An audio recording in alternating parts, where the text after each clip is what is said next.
E aí galera, beleza? Eu sou o Cris, sou o pastor Cris, e a partir de hoje, em parceria com a Zardo, a gente vai estar começando aqui o Bag, e a gente vai estar falando, sei lá, assuntos do dia a dia, vai estar trocando ideias sobre o que eu penso sobre algumas coisas, quem sabe coincidem com o que você pensa ou não, e aí você pode se manifestar, pode dar a sua opinião. Mas são assuntos do dia a dia que pode de alguma maneira ser relevante para o que você tem pensado, para as dúvidas que têm ocupado a sua cabeça, enfim. Hoje eu queria falar com você então sobre esses dias eu tenho sido muito procurado por pessoas, às vezes pais, às vezes adolescentes, jovens, adultos, pessoas que começam a ter dúvidas sobre as coisas, têm dúvidas sobre a existência de Deus, será que ele realmente existe, será que não é só todo um trabalho filosófico, psicológico que as igrejas fazem, e aí a gente se arrepia na hora que canta uma música, e a gente diz que é a presença de Deus, mas isso é estado psicológico. Aí, por outro lado, outras pessoas falam, e no casamento? Eu não acredito mais no casamento. Casamento, família é uma instituição falida. Sei lá, não vou mais sonhar tanto, assim. Se achar alguém aí pra curtir a vida, a gente se junta e curte a vida junto, até quando rolar, também quando não rolar termina. E por aí vai, né? Cada vez mais as pessoas parecem não acreditar mais naquilo que por muito tempo se acreditou. O que eu penso sobre isso? Não sei se te interessa também o que eu penso, mas vou falar mesmo assim. Eu penso que as pessoas não estão necessariamente deixando de acreditar em Deus, ou deixando de acreditar na família, ou deixando de acreditar nas suas profissões, nas suas vocações. Eu acredito que as pessoas estão tendo experiências ruins com aquilo que acreditam. E por isso, elas estão negando essas experiências, dizendo que não acreditam mais. Pensa comigo, por que você não acredita mais na família? Simplesmente um belo dia acordou, família, não vou acreditar mais nisso. Certamente que não. Você deve ter tido uma experiência, ou escutado uma história, ou assistido um filme e juntou tudo isso.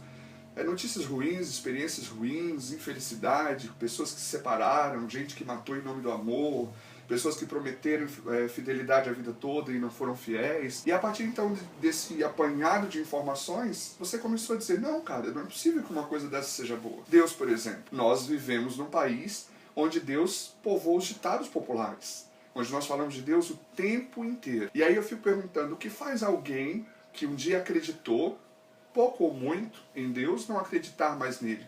Provavelmente o mesmo que acontece em relação à família. Más experiências, pessoas que falam besteira em nome de Deus, pessoas que ofendem em nome de Deus, tentativas de se aproximar de Deus e de não conseguir, se frustrar, tentar entrar numa igreja e viver como aquelas pessoas vivem, não conseguir, não ser respeitado. E aí você começa a desenhar um quadro sobre Deus. Você começa a pintar um retrato de Deus. E aí eu diria que não é que você não acredita mais em Deus. Eu diria que você não acredita naquele Deus que você pintou, naquele Deus que você fez o quadro. Porque veja só, Jesus um dia estava lá com os discípulos, quero ler aqui para você, está lá em Mateus 16, e a partir do versículo 13. Jesus estava lá numa região, conversando com eles, e perguntou, quem os outros dizem que eu sou? Eles responderam, alguns dizem que tu é João Batista, o carinha que veio lá antes dele para anunciar e tal. Outros dizem ainda que é Elias, profeta das antigas. Outros ainda dizem que é Jeremias, o cara que chorava lá porque só anunciava desgraça. Mas aí Jesus vira para os caras e fala, e vocês? Quem vocês dizem que eu sou? E aí um dos discípulos de Jesus, Pedro, que era o cara mais de iniciativa, mais metidão assim, ele respondeu, tu és o Cristo, o Filho do Deus vivo. Olha só o que Jesus responde para Pedro, ele fala, muito bem, você é um cara feliz, você é um cara inteligente, porque isto não te foi revelado, ou você não sabe disso por causa da carne ou do sangue, mas por causa do meu Pai que te revelou. Aí eu te pergunto, você não acredita mais em Deus, ou talvez nunca tenha acreditado, não sei qual é a sua experiência. Você tem tido dúvidas a respeito de quem é Deus. Mas quem é Deus para você? O que os outros dizem? O que a igreja diz? O que o intelecto pode revelar? Que a ciência contesta ou confirma? Ou você saberia dizer quem é Deus por uma experiência pessoal com Ele? Aí você vai dizer, tá ficando louco, Cris? Se eu não acredito nele, como que eu vou ter uma experiência pessoal com Ele? A verdade é que você nunca vai poder ter convicção a respeito da existência ou não de Deus por meio do que a ciência ou por meio do que a religião diz. Porque a ciência nunca vai ser capaz de responder todas as perguntas a respeito da existência humana ao ponto de anular a presença de um ser divino, a presença de Deus. como a religião nunca vai ser tão boa o suficiente para provar para você a existência de Deus. Por isso, Jesus faz a pergunta para os discípulos: quem eu sou para vocês? E quando ele responde, Pedro ele fala: não foi carne, não foi sangue, não foi intelecto, não foi nada. Foi o Pai que te revelou.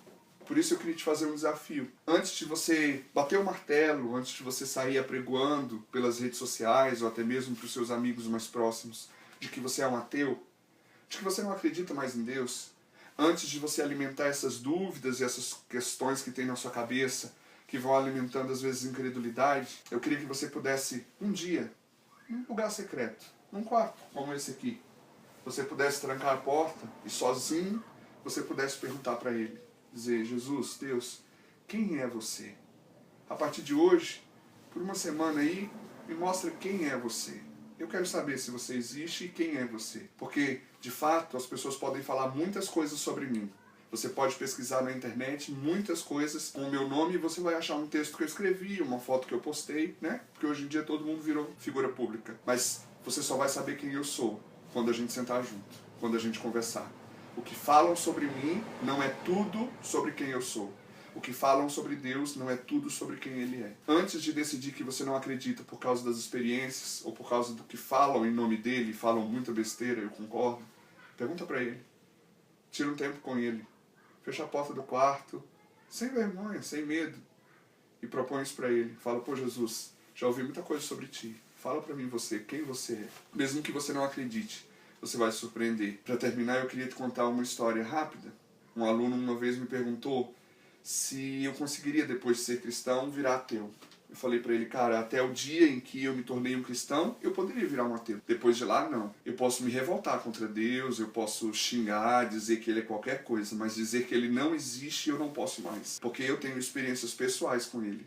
E hoje, se eu não quiser mais saber de Deus, não quiser viver mais nada com Deus, eu vou conseguir. Só virar as costas e seguir a vida. Mas dizer que Ele não existe tornou-se impossível. Porque eu tranquei a porta do quarto, eu perguntei quem Ele era e Ele me respondeu. Beleza? Faz isso, quem sabe a gente pode compartilhar, conversar um dia e saber o que Ele te respondeu e eu te digo o que Ele me falou também. Beleza? Tamo junto? Só para lembrar, toda semana então aqui no canal da Zardo a gente vai estar compartilhando um vídeo como esse. Se você ainda não é inscrito, se inscreva para que você receba notificações no seu e-mail. E quer falar comigo? Quer fazer uma pergunta? Quer dizer a sua resposta? Enfim, na descrição do vídeo tem o meu e-mail, é só me escrever, eu prometo que eu respondo, beleza?